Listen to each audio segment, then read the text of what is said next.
God was creating man, he had a glass of blessings. So he wanted to pour all these blessings into man. That means all the goodness he wanted to show to man. Even if he is good, if goodness doesn't bring him to me, then obviously the weariness should bring him to me. So this poem, the Pulley, that is written by George Herbert, it makes use of several poetic devices.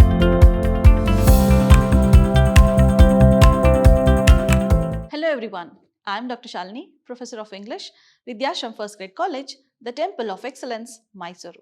Today we are here to understand one of the very beautiful poems written by a great poet that is prescribed by University of Mysuru for first sem B.Ca. We are going to understand about the poem, The Pulley. So this poem is written by George Herbert. Let us see what is there in today's session. Today we are going to understand about the poet first, then we will move on to the title. Then we'll also understand the theme of the poem. Then the poem, that is the summary of the poem, we are going to understand. Then we will move on to poetic devices. At last we will understand the conclusion. So let us understand now about the poem and the title and the theme of the poem. So this is George Herbert. So he was actually a poet, an orator. He was a priest during the 16th century, and he was the priest at the Church of England. His poetry is actually mostly associated with metaphysical ideas of poems. Then he is actually considered one of the most devotional lyricists. So most of his poems actually consisted an element of God in his poems. So most of his poems were actually very much devotional. He was born into an artistic and a very wealthy family. He was largely raised in England. That means most of his times he spent in England only. Even though he was wealthy, he was very humble, is what we understand by the introduction that is given. So we'll start with the first stanza of the poem over here.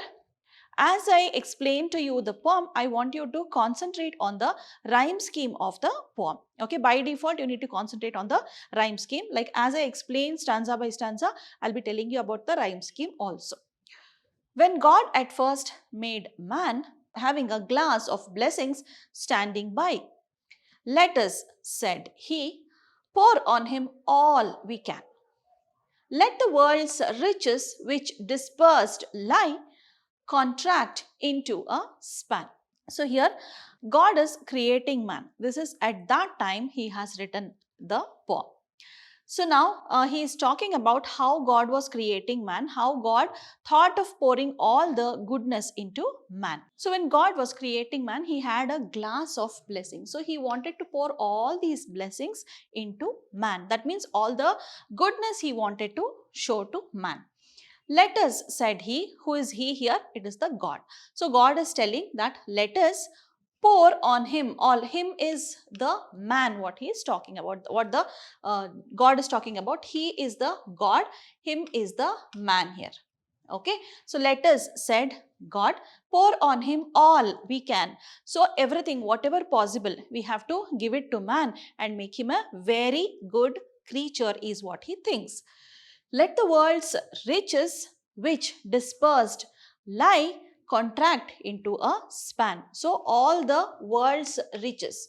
So whatever was there as world's riches, that was dispersed, which was spread, dispersed. It was not in one place. Wherever it was there, that is spread everywhere, it should contract into a span. That means everything should be put into one creature. So all the riches of the world which was scattered had to be put into one creature. So God had that idea to put into the man.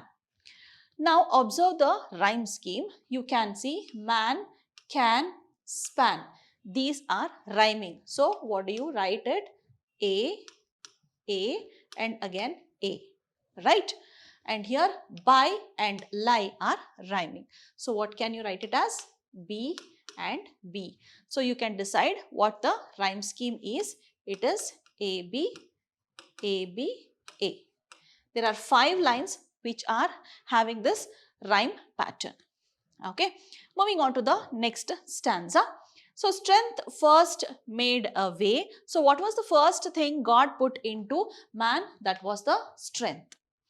Then beauty flowed. The second thing that came into man was beauty. Then wisdom. So the next goodness that came to man was wisdom. Then honor. Then pleasure.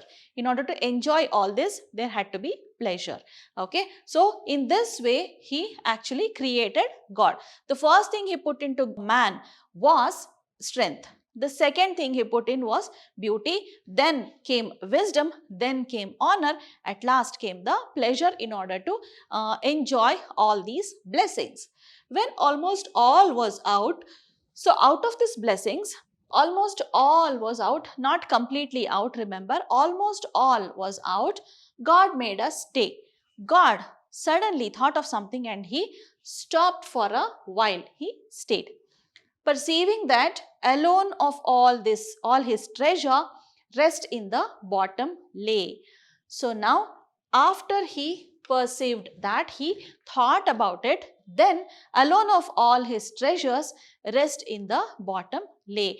Now, only one thing was lying in the bottom.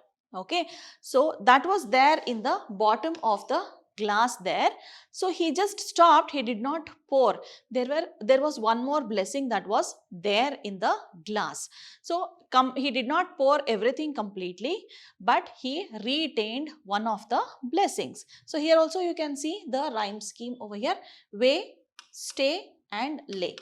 Again the same pattern carries here also, C, D, C, D, C.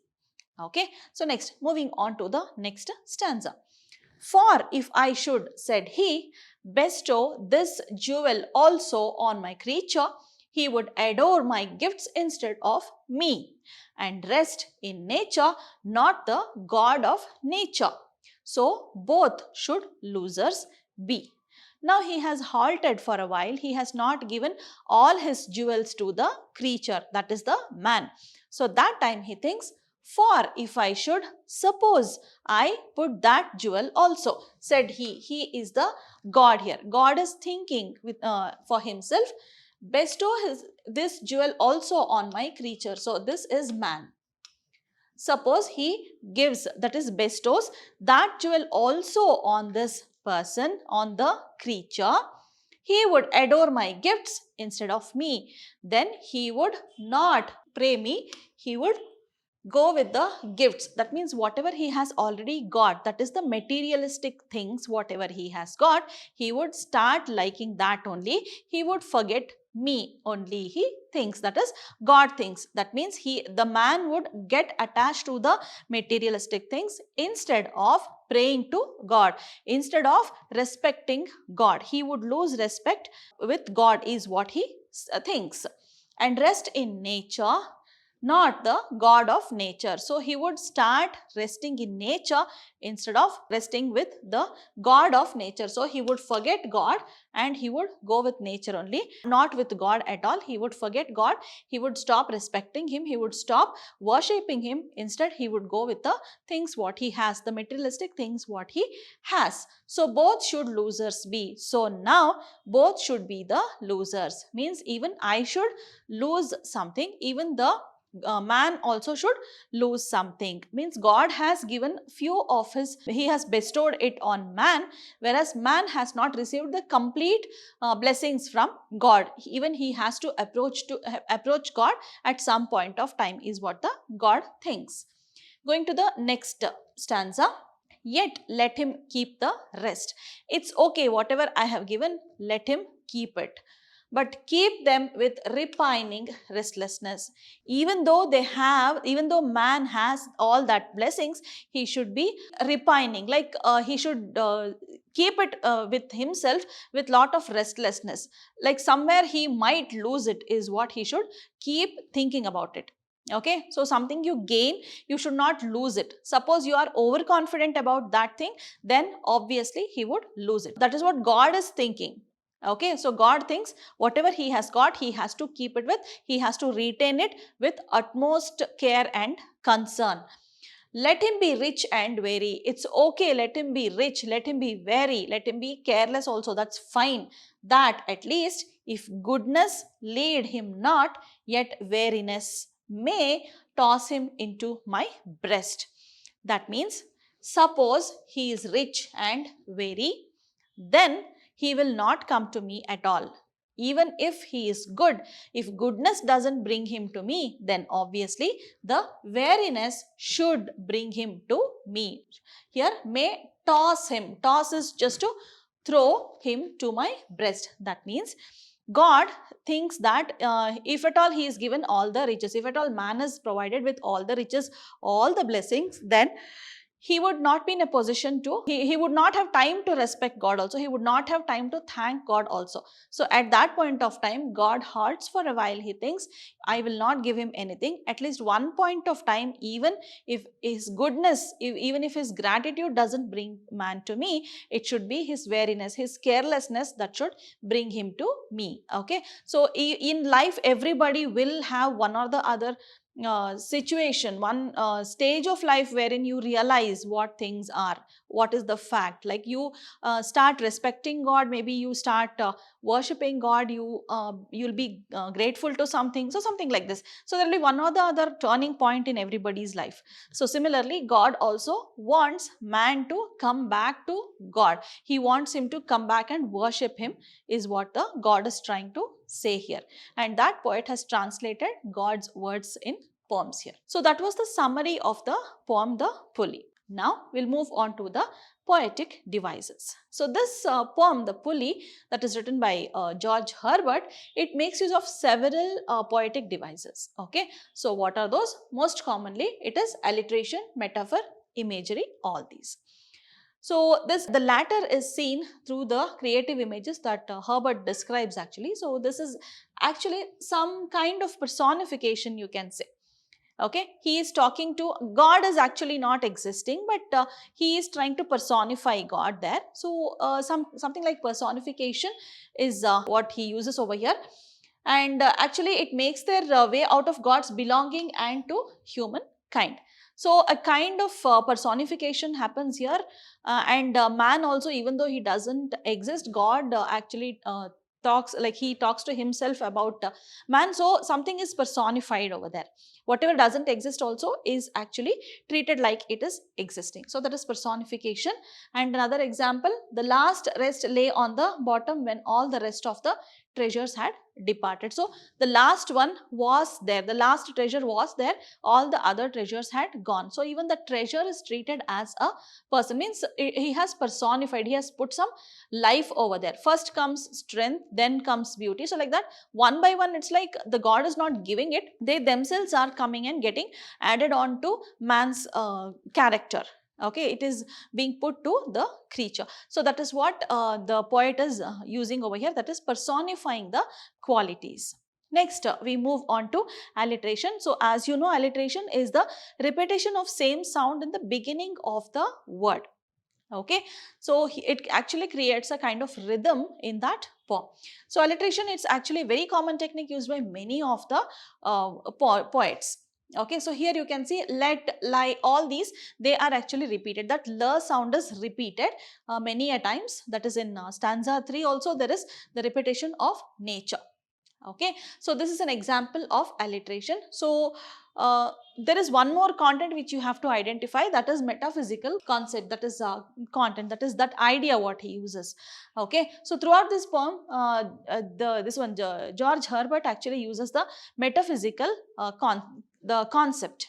Okay, so something like something related to the creation of God. So that is metaphysical, that is, it is related to God only. That is more or less very pious poem, you can say. Okay, so that is the metaphysical content that he uses.